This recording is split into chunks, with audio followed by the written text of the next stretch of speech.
আমরা একটা অদ্ভুত পরিস্থিতির শিকার হয়েছিলাম বাবা। আমি তোমাকে বোঝাতে পারবো না আমার অবস্থাটা। তুই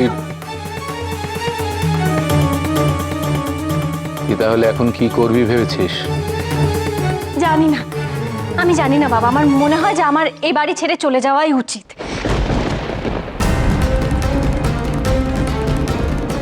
আমি আমার বাচ্চাদের সঙ্গে আলাদাভাবে থাকবো, ওদের দেখাশোনা করব, ওদের পড়াশোনা করাবো, বড় করবো, ব্যাস। আমি আর কিচ্ছু চাই না, আর কিচ্ছু না।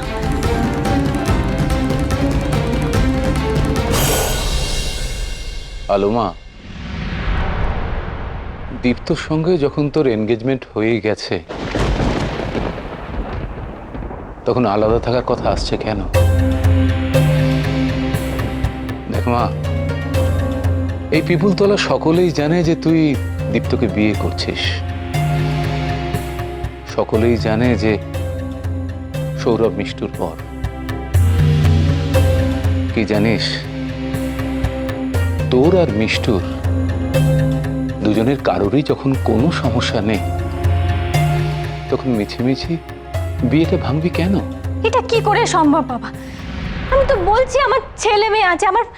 আমার মেয়েটা মানসিকভাবে সুস্থ নয়, আমার ছেলেটা বড্ড দুষ্টু। দীপ্তবাবু কেন ওদের দায়িত্ব নেবে? তার চেয়ে বরং আমি এই বাড়ি ছেড়ে চলে যাই, আমার বাচ্চাদের নিয়ে আমি আলাদাভাবে থাকবো, ব্যাস। এসব গল্প অন্য জায়গায় গিয়ে দিও, বুঝলে? আলাদা থাকতে চাইছো যাতে সৌরভ কারণে অকারণে ছেলে মেয়েদের দেখার অজুহাতে তোমার কাছে গিয়ে হাজির হতে পারে?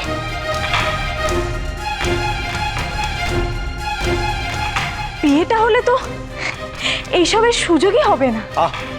মিষ্টু, এসব কি বলছিস? স্যার আছেন এখানে। তো কি করব আমি? এটা আমার লাইফের প্রশ্ন। দেখো, সৌরভ কোনো প্রোটেস্ট করছে না, আর ওর এক্স ওয়াইফ ও কিছু বলছে না। তো এইটাই তো ঘটবে। মালবিকা, প্রোটেস্ট তখনই করা যায় যখন কেউ সেই প্রোটেস্টটা শোনে। তুমি কোনো যুক্তি, কোনো আলোচনা শুনতে আদৌ রাজি আছো কি, নাকি নিজের মনের মতন করে কথাগুলো বলে যাচ্ছ এখানে? সবসময় আমাকে ইনসাল্ট করতে পারো না? আমার কোনো রাইট নেই।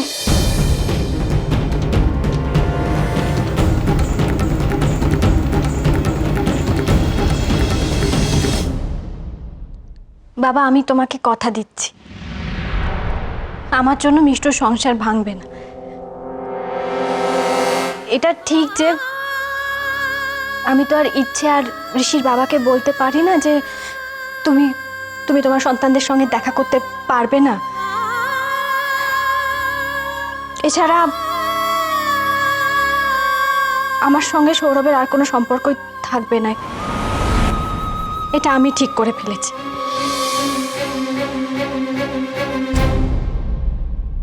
দীপ্ত, তুমি কি বলছো এ নিয়ে? দেখো বাবা, আলোমাকে আমি আমার নিজের বড় মেয়ে বলে মেনেছি। আমি চাই আমার দুটো মেয়ের জীবনই সুখের হোক। আর কদিনই বা বাঁচবো আমি। কিন্তু বাবা, আমার কোনো একটা মেয়ে কষ্টে আছে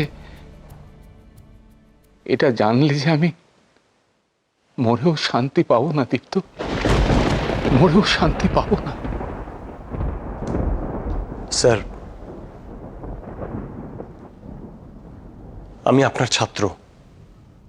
আমি যখন আপনাকে একবার কথা দিয়েছি যে আলোকে বিয়ে করব, তখন আমার কথার নড়চড় হবে না।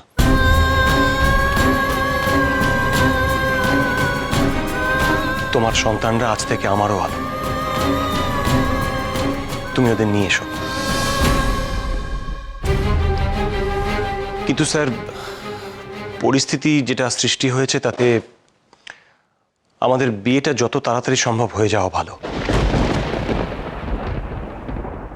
নাহলে কিন্তু মিষ্টুকে সামলানো যাবে না। আর আমার মনে হয় আলো আর সৌরভের মধ্যে কেউই চায় না যে মিষ্টু নিজের কোনো ক্ষতি করুক। আমি নিশ্চয়ই কিছু ভুল বলছি না সৌরভ?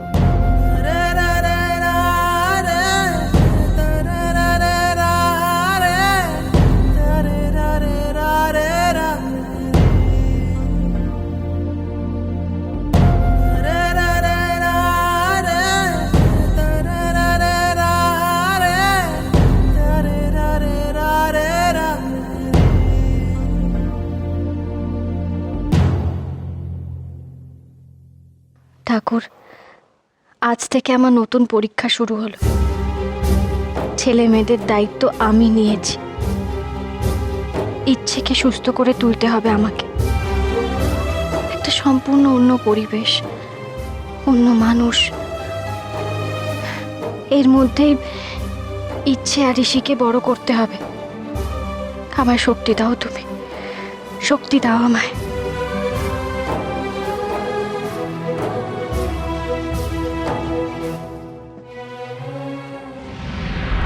তুমি নার্সিংহোমে যেতে হবে তো, চলো। হ্যাঁ, আমি দীপ্তর সঙ্গে যাচ্ছি, ইচ্ছেকে ফিরিয়ে আনবো। কি? হ্যাঁ সৌরভ,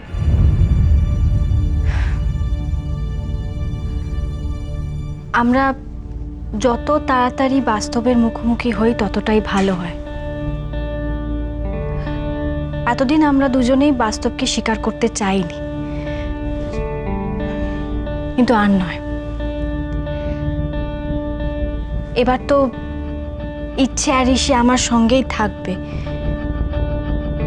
ভবিষ্যতে ওদেরকে দীপ্তর সঙ্গে থাকতে হবে। তখন তো তুমি সব সময় ওদের কাছে থাকতে পারবে না। প্রথম থেকেই যদি ইচ্ছে দীপ্তর সঙ্গে সহজ হয় তাহলে তো ভালোই হয়, তাই না?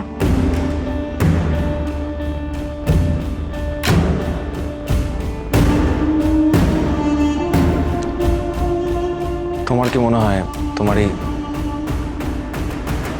এই অ্যারেঞ্জমেন্টটা কাজ করবে? করাতে হবে সৌরভ, করাতেই হবে। আমি তোমার আর মিষ্টুর সংসারটা ভাঙতে চাই না। মিষ্টু তোমাকে ভালোবাসে। তুমি কেন মিষ্টুকে বিয়ে করেছিলে, তোমাদের সংসারটা, তোমাদের সম্পর্কটা এরকম কেন, সেসব নিয়ে আমি কিচ্ছু বলবো না, কিচ্ছু জানতেও চাই না। এটা ঠিক যে তুমি মিষ্টুকে তোমার জীবনের একটা অংশ করে ফেলেছ। সেখানে আমার বাচ্চাদের কোনো জায়গা নেই। আলো, চলো, বেরোতে হবে। হ্যাঁ চলো। হ্যাঁ দীপ্ত চৌধুরী, নার্সিংহোমের সমস্ত বিল আমি মিটিয়ে এসেছি, তো রিসেপশনে পেয়ে যাবেন। আর ইচ্ছের রিপোর্টস ওখানেই আছে। আপনারা যখন যাচ্ছেন তো আমার আর যাওয়ার দরকার নেই। সৌরভ, তুমি চিন্তা করো না।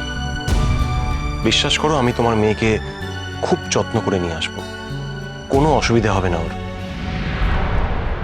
আমি জানি যে ছেলে মেয়েদের ব্যাপারে বাবারা কতটা স্পর্শকাতর হয়। কি করে জানবেন আপনি? এই মুহূর্তে আমার মনের অবস্থাটা ঠিক কি সেটা কারোর জানা সম্ভব না। আসছি।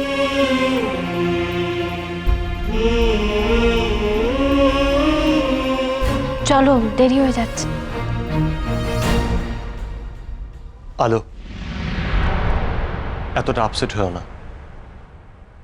দেখো, সময়ের সাথে সাথে সব ঠিক হয়ে যাবে।